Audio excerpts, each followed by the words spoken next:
What's up guys, and welcome back to another video here on B Mills Wrestling. In today's video, I'm going to be reading your guys' WWE hot takes. If you guys are not familiar with these type of videos, basically every week or two, I go on either Twitter or TikTok to find WWE hot takes for the most recent episodes of Raw and SmackDown, and I debate the hot takes whether I agree with them or I disagree with them. If you guys want to be a part of a future video for WWE hot takes, make sure to follow my TikTok. I'm going to link that in the description down below. Before we get into the video, if you guys are not already, make sure to subscribe to the channel and don't forget to turn on post notifications so you don't miss any new uploads. And don't forget to leave a like down below. Alright guys, let's get into the video. The first hot take that we have on here says, Dom and AJ being cancelled is the right thing. It should be done at SummerSlam with Finn costing Dom.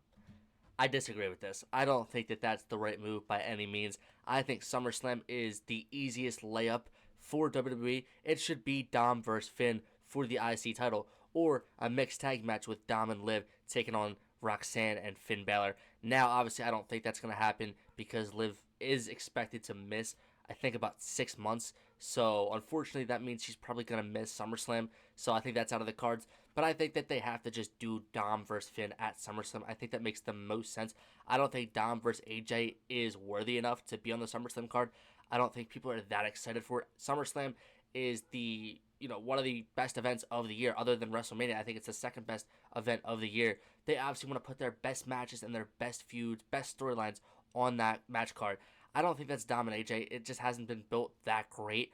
Don't get me wrong, I'm excited for the match whenever it happens, but I just don't think that it needs to be at SummerSlam, especially since, then what are you going to do with Finn Balor? You're not going to have anything, you're not going to have a program to throw him into. So I think this match should happen at probably Saturday night's main event in Atlanta, which is June 13th, or July 13th, not June 13th. Or you could just do it on an episode of Monday Night Raw. I don't think that it really matters, to be honest, but I don't think that it should be on the SummerSlam card because I think that that has to be Finn Balor versus Dominic Mysterio for the Intercontinental title. The next one that we have on here says, I'm still not impressed with Seth Rollins' faction. They need to do something big. I kind of agree with you. I feel like we've been seeing the same stuff with Seth Rollins every week in this faction. I feel like, it's kind of been the same old promo stuff by Seth Rollins. He's not really saying anything different. Obviously, Braun and Bronson, they're just attacking guys as Seth's lackeys. So, yeah, it is kind of repetitive. I do want to see them do something big. I'm not sure what that would be because I really do like the dynamic of this group. It makes sense. I like that Braun and Bronson are like the security guys of Seth Rollins to not be messed with. You obviously have Paul Heyman, who's the wise man in Seth's corner. Like, it's a good faction, but, like, I just feel like it's not being utilized correctly.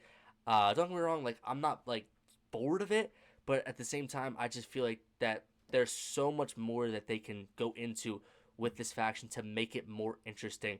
As of right now, obviously, we're going into SummerSlam, so I expect a big feud for either this group or just Seth Rollins. So I think that is when the storyline or this faction should pick up steam, or at least I'm hoping, because, like I said, I think that this faction has the utmost potential. I just don't think that they've grasped that yet. The next one we have on here says, Braun Breaker seriously downgraded. Now he's a lackey. He needs a bigger role than this. So I do kind of agree with you. I don't like that they don't let him talk on the mic anymore. I don't mind him being in this group because it elevated him to the main event scene, which is what you want to do with guys like Braun Breaker, who just got called up from NXT. Obviously had a couple IC title runs, and now they wanted to move him into the main event picture. What better way to do that than put him in a faction with one of the best of all time in Seth Rollins? But I just wish that he had more of a, not serious character, because he is a serious character, but, not like barking in these backstage segments. I wish that he was actually talking, cutting promos, because he was pretty solid at cutting promos, especially during his IC title reigns. Like, he was cutting some good promos. I'm kind of mad that they took the microphone away from him. I get it, this is Seth Rollins and Paul Heyman's faction. Bronson Reed and Braun Breaker aren't really there to talk. They're just there to do Seth's dirty work. But I don't know if I exactly love that, because Braun Breaker has the highest ceiling out of anybody in WWE, in my opinion. So I would like to see them use him better in this faction by letting him talk a little bit more and having bigger matches. The next one we have on here says, no disrespect to Raquel, but how is she getting a promo and brawl while Io Sky gets less than 30 seconds of screen time during a commercial break? Yeah, you knocked it on the head. I totally agree with this. No disrespect to Raquel Rodriguez, don't mind her at all. But yeah, where is our women's world champion?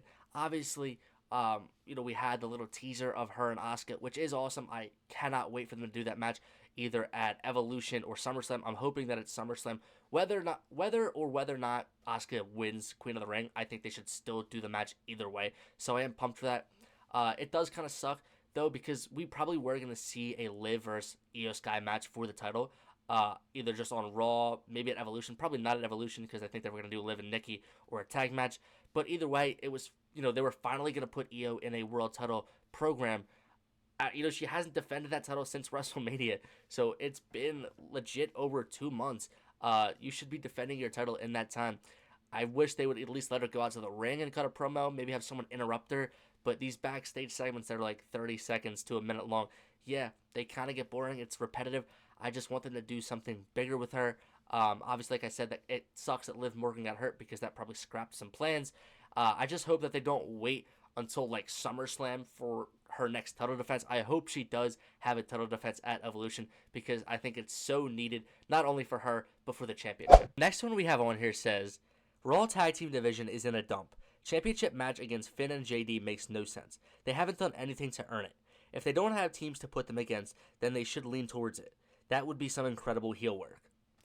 I agree with you that the tag team division is at an all-time low on Monday Night Raw. You compare it to what's going on SmackDown, where you have like 5 teams in the mix for those tag titles. It's pretty sad over on Monday Night Raw because there's just not any teams of interest. Like the War Raiders and the Creed Brothers, fans don't really care about, and they just haven't been booked, that well to get themselves over, right? And then you have Finn and JD, like you said, they didn't earn that match at all. They haven't competed. They haven't won a tag team match in I don't know how long. So yeah, I do agree with you. The tag division is at an all-time low.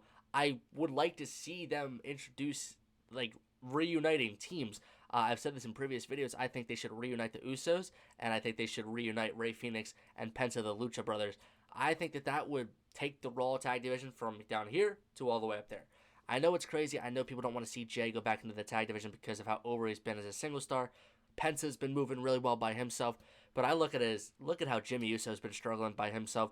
Or not really his fault because they just haven't been booking him to do anything. And same thing with Rey Fenix. I feel like Rey Fenix, his aura has just been declining.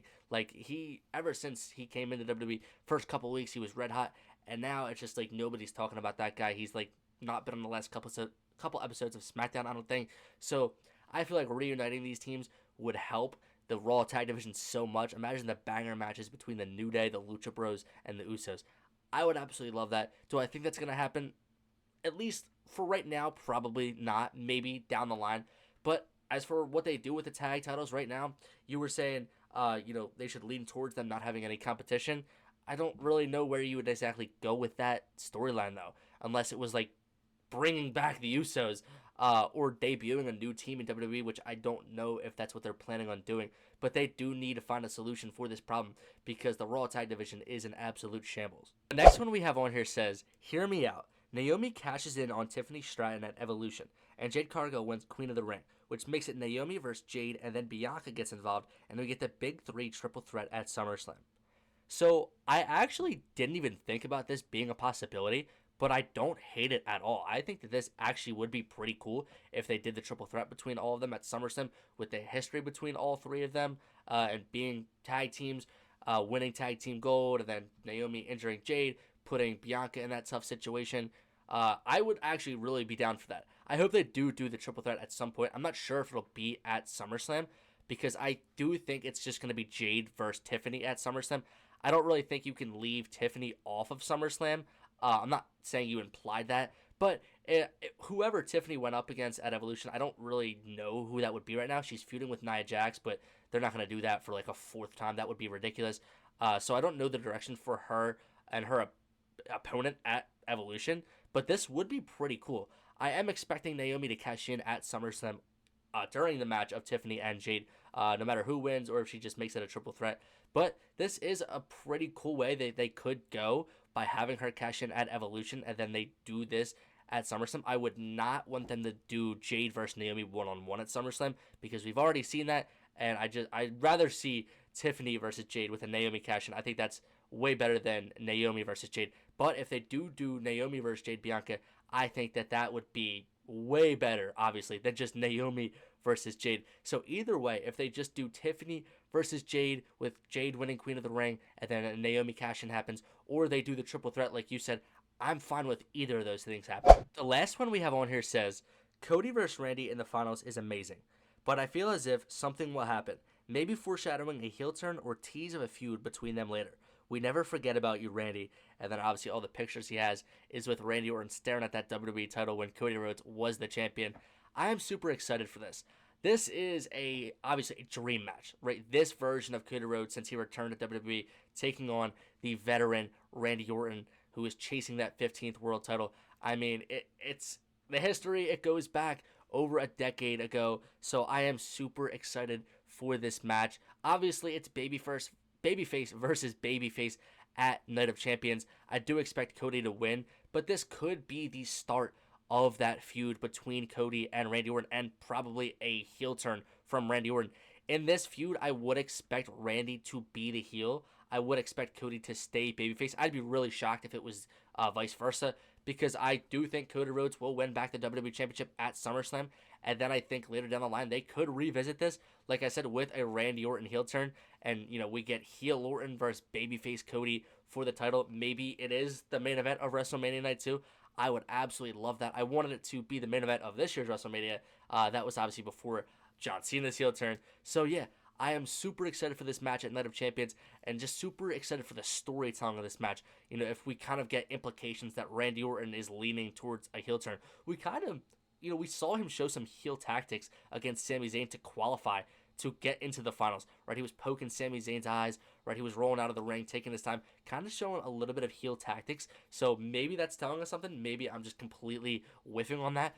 But I really do hope that this isn't just a one and done between Randy and Cody. I hope they do revisit it down the line, probably at WrestleMania, and have a heel Orton versus babyface Cody for the championship. Alright guys, that's going to do it for today's video. If you guys like this video, make sure to leave a thumbs up down below. Don't forget to comment down below what future videos you guys want to see from me. Alright guys, peace.